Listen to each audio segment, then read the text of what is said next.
नमस्कार, आप देख रहे हैं ENT ऑल न्यूज और मैं हूं आपके साथ निहारिका मिश्रा।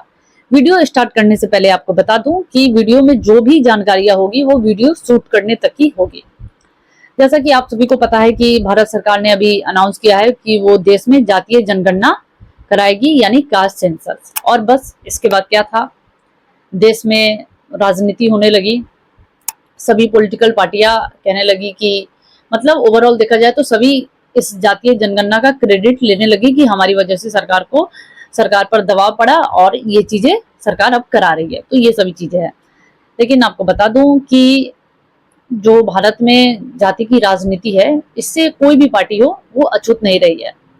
क्योंकि अगर भारत की राजनीति में अगर आपको रेलिवेंट रहना है, जीतना है, तो आपको कहीं ना कहीं जाति की राजनीति करनी पड़ेगी।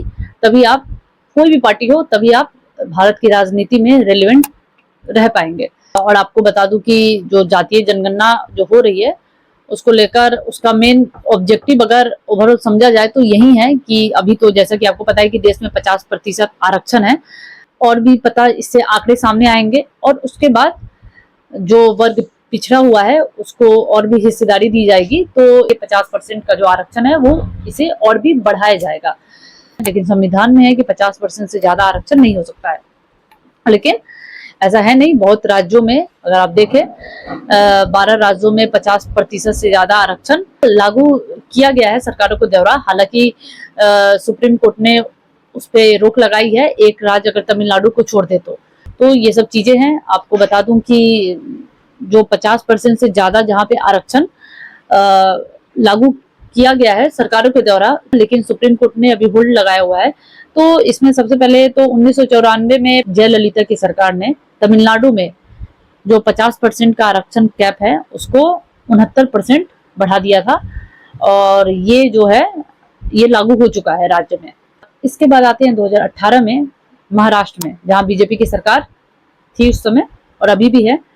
तो इन्होंने 50% से लेकर 68% आरक्षण किया। हालांकि सुप्रीम कोर्ट ने अभी इस पे होल्ड लगाया हुआ है। फिर 2023 में आते हैं, जहां बिहार में जातीय जनगणना हुई, तेजस्वी और नीतीश कुमार की सरकार थी। वहां 50% से इसको 75% किया गया और इस पे भी रोक लगाई है सुप्रीम कोर्ट ने। और इसके बाद अगर आप देखें, एक और राज्य है राजस्थान, वहां भी 50% से 64% किया गया इसको, आरक्षण की सीमा को, जहां कांग्रेस की सरकार थी और मुख्यमंत्री अशोक गहलोत थे। लेकिन इसको भी सुप्रीम कोर्ट ने होल्ड पर रखा हुआ है। लेकिन ऐसा नहीं है कि सुप्रीम कोर्ट ने होल्ड पर रख दिया है तो ये आरक्षण नहीं बढ़ेगा। 9वीं अनुसूची है जिसमें अगर ये जो बना है कानून, इसको अगर डाल दिया जाए तो उसके बाद सुप्रीम कोर्ट भी इसमें कोई रोक नहीं लगा सकता। और आपको बता दूं कि अगर केंद्र की बात करें तो 2019 में 10% आरक्षण EWS को दिया गया था, यानी आर्थिक रूप से जो स्वर्ण जाति के लोग हैं उनको 10% आरक्षण दिया गया था। इधर तो ये सब फैक्ट्स हुए। आपको बता दूं कि पूरे विश्व में एक नेपाली है जो जातीय जनगणना कराता है। और अब भारत भी जातीय जनगणना कराने वाला है क्योंकि अनाउंस हो गया। और भारत में लास्ट बार जो जनगणना हुई थी वो आर्थिक सामाजिक स्थिति को लेकर हुई थी 2011 में, जहां कोई जातीय जनगणना नहीं थी। वो कह सकते हैं कि लोगों की कैसी स्थिति है, सभी जाति वर्ग के लोगों की। तो उसमें ये कास्ट वाला नहीं था, उसमें सामाजिक आर्थिक रूप से जानने के लिए वो वहां पे 2011 में ये जनगणना हुई थी। लेकिन आपको बता दूं कि जहां बीजेपी ने अनाउंस किया, सरकार ने ये अनाउंस किया, उसके बाद सोशल मीडिया पे भी बहुत तरीके की बातें चलने लगी, जहाँ पे लोग कह रहे हैं कि अगर बीजेपी कह रही है कि हम जातीय जनगणना कराएंगे तो फिर ये जो नारे दिए गए थे उनके तरफ से, एक है तो सेफ है, बटोगे तो कटोगे, ये सब क्या था।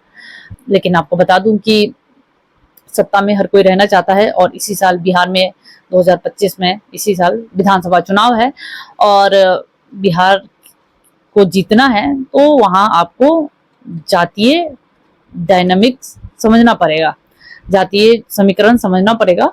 और कह सकते हैं कि बिहार को देखते हुए, बिहार के चुनाव को देखते हुए ये फैसला केंद्र सरकार के द्वारा लिया गया है ताकि फायदा मिल सके। तो ओवरऑल देखा जाए तो कह सकते हैं कि अब धर्म वाला जो था अपीजमेंट, अब वो हटकर भारतीय राजनीति कास्ट अपीजमेंट पर शिफ्ट हो जाएगी।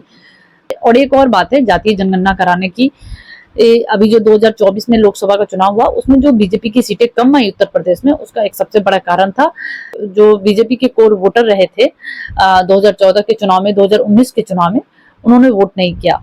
और सबसे अच्छा प्रदर्शन राहुल गांधी और अखिलेश यादव का जो गठबंधन था उन्होंने किया। तो इस सब चीजों को भी लेकर इसका फैसला, जातीय जनगणना का फैसला लिया गया है, क्योंकि 2027 में चुनाव होने हैं यूपी में भी। तो कहीं ना कहीं इस सब चीजों को ध्यान में रखकर लिया गया ये फैसला कि हमें 2024 लोकसभा की तरह फिर से दोबारा डैमेज ना झेलना पड़े। तो ओवरऑल ये बात है जातीय जनगणना को लेकर। और राजनीतिक पार्टियों का क्या है, वो सभी कोई कह रहा है कि हमारी वजह से जातीय जनगणना जो है सरकार पे हमने दबाव डाला, 50% जो भी आरक्षण है अभी वो बढ़ेगा। तो ये सब बातें हैं। मैंने जैसे कि आपको बताया कि 2019 में 10% आरक्षण दिया गया था ईडब्ल्यूएस को, जो मतलब जो स्वर्ण जाति के लोग आते हैं जिनकी आर्थिक स्थिति कमजोर है। और उससे पहले ये जो केंद्र में आरक्षण दिया गया था 1990 में मंडल कमीशन, आपको याद होगा वीपी सिंह की सरकार में 27% ओबीसी को आरक्षण दिया गया था, यानी अदर बैकवर्ड क्लास। तो ये था। अब इसके बाद अगर जातीय जनगणना होती है तो आरक्षण, ऑब्वियस सी बात है कि आरक्षण बढ़ेगा।